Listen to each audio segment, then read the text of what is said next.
Justice League Dark number 22, written by Jeff Lemire, art by Mikel Janin. So this is the next part of Trinity War, I believe part 3. And last time was Justice League of America, where Superman was locked up. He was approached by the Question. It was a lot of stuff going on, but the long and short of it was the main three of the Justice League, Superman, Batman, and Wonder Woman, were all kind of separated a little bit. And this issue just drives that home. But first, we open up with Madame Xanadu, who we thought died in an explosion. And turns out she's actually been taken captive by the Outsider, I think his name is. I could be wrong with that. But regardless, he basically says, like, hey, you can see the future. That's a problem because I've got a lot of plans and whatnot. But trust me, big stuff's already been going on since you've been gone. And we see in Argus, Firestorm is currently just messing with a bunch of rocks in front of him because Amanda Waller wants him to turn one of them into kryptonite as like a safety measure, and he ends up doing it. And Waller's like, okay, cool. Be ready to do that again because it's going to be a big deal. And then we see the autopsy of Dr. Light, who, of course, his death was the progenitor of all of this, and basically everyone there, including Zatanna now at this point, is like, yeah, we can't tell from the autopsy whether or not it was an intentional heat visioning or an accidental heat visioning. Doesn't really work that way.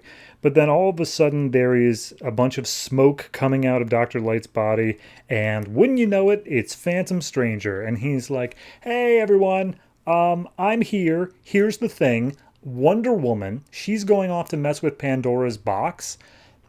Can't do that. That's will just result in everybody dying. And Batman's like, Zatanna, do we trust this guy? Is he cool? And it's like, yeah, I mean, I guess he's cool. Sure, why not? So yeah, they all start rushing off to go try to find Wonder Woman and get her to stop what she's doing. Meanwhile, Superman is talking to the Question, and the Question's like, okay, I want you to find the answer, Superman. That's kind of my whole thing. And in order to get you down the right path, and he unhooks Superman from all of his like restraints and stuff and hands him a newspaper clipping. And Superman's like, oh my God. So then Cyborg comes to visit Superman. And when he hears that Steve Trevor's inside, because Steve Trevor's actually at Dr. Light's autopsy, he's like, oh crap, all right, we need all units back here because clearly someone just broke into Superman's thing. But Superman's already punching through walls, ready to bust his way out. Then we go back to New York City. Wonder Woman's talking to the Justice League Dark because if you remember, this is actually their book. And she's like, hey, look, I've read all your files from Steve Trevor on all of you guys. I know everything about you. I don't understand the magic that is Pandora and her box, so I need your guys' help. And Constantine's like, yeah, no, we kind of got our own problem with Madame Xanadu disappearing, so piss off. And she just basically threatens him, picks him up off the ground, and everyone else is like, yeah, no, I say we do Wonder Woman's thing. She seems super cool. We're gonna do that. And they all kind of come down on the side of Superman needs to be saved. Like, no matter what, Superman comes first. So Constantine's like, yeah, all right, well, we can't just stay out here in the open. Let's head into the House of Mystery. And as they walk their way inside, we see Batman, the entirety of the Justice League of America, Shazam, Flash, and Zatanna. I think that's everyone. Oh, and Aquaman. So back at Argus, Superman holds out the newspaper clipping, and it says that Dr. Psycho, who is a noted telepath or whatever, was in Kahndaq and may have killed a guy the day before Superman, quote-unquote, lost control.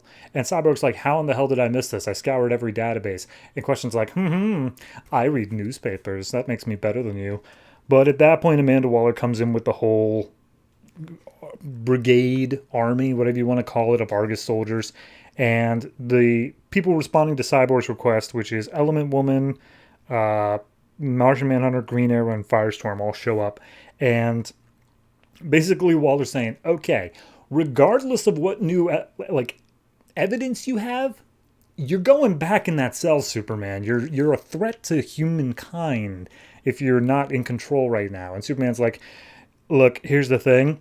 I'm feeling really sick, and he looks really sick.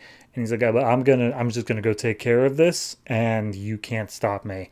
And Green Arrow has his bow drawn, and he's like, Waller, I think we should help him. And she's like, oh, well, I say no, shoot him. And it's like, nah, I'm not going to do that. So he fires off a smoke bomb arrow, provides a bit of cover for the rest of them to escape. But of course, they don't do that. So then we see the standoff between Batman's team and Wonder Woman's team. And Wonder Woman hears Phantom Stranger say, like, look, don't go after Pandora. It's a bad time. And she just lassos him up and says, like, why is that bad time? He's like, I don't know. It just seems like it's a bad time. I really have no idea why. And it's just like, okay, so he's clearly not who we should be listening to. I'm going to go save Superman and find Pandora. Who all is with me? And we see a couple of people cross over. A couple of people join over to Wonder Woman's side, including Stargirl, Black Orchid, I think Aquaman? No, Zatanna is maybe on her side. But we see a little cutaway here where Shazam is talking to Constantine off to the side. And he's like, hey, Shazam, I know about your secret identity, Billy Batson. I also know about your family. Why don't me and you have a talk over in my book where we could have a nice little tie-in? And Shazam's like, fair enough, let's go. So at that point, we see Green Lantern Simon Baz comes in to kind of just bum rush Wonder Woman. Zatanna puts up a spell to teleport them out, and they're gone. So cut back to Argus, and everyone's just fighting. Superman gets blasted with a laser, and he looks like he's about to straight up kill the dude that fired it. And Cyborg and Martian Manhunter jump in. They're like, Superman, you cool? And he's like, yeah, no, I'm cool. I just really hurt. So he says, Amanda, all due respect, I'm out. And he just blasts a hole in the ceiling, flies out, and one by one, everyone just starts following him. And Green Arrow is even like, look, I know I'm part of the Justice League of America, and I'm supposed to be on your side, but like, you suck. And he leaves. And as Firestorm's the last one to go, Waller looks at him and is just like, you know what you have to do, right? You're the last line of defense. And Firestorm's like, okay. So he leaves as well. So then we see all the pieces in motion. Superman wants to go find Dr. Psycho to get information on that. Wonder Woman wants to find Pandora to hopefully get information on that. Batman wants to find Wonder Woman because apparently finding Pandora is going to end all of the world. And we see that all of this is the outsider who's like, yeah, no, I'm playing 5D chess, man. This is all as I wanted it to be. And Xanadu says, like, psh, the Justice League will beat you. And he's like, oh, you don't understand. I've got a mole inside the Justice League. Tee-hee. So, yeah, that's the issue. That's everything in it. I like it. This is the first issue where it feels like, okay, we're finally getting the idea of how is this a three-sided battle? How is this something where three different sides come up against each other? Obviously, one of them is Pandora, one's Phantom Stranger, and one's Question, as we've been setting up throughout this entire New 52 area. But now we're also getting the difference of Batman, Wonder Woman, and Superman all going on their own things as well, some of which directly conflicting with each other. So I feel like this is doing a really good job of like, nope, we're showing all the different sides of this. We're seeing how it all comes together. I'm into it. I think it's very well written. Jeff Lemire very rarely lets me down in that regard. Art-wise, looks great. I do think shoving in that Constantine tie-in, if you weren't reading Constantine, it's not something you can really gloss over. Maybe they'll mention it in a later issue of this, but it just seems like, no, you have to go read Constantine to figure out what in the hell that was about. So that's the only real misstep. Overall, though, I did enjoy it. So I'm going to go ahead and give this one, I'll give it an 8.5. I think this is a really solid issue and is really setting up the stakes pretty well. I think the only way it could really misstep from this point forward is if nobody really does anything.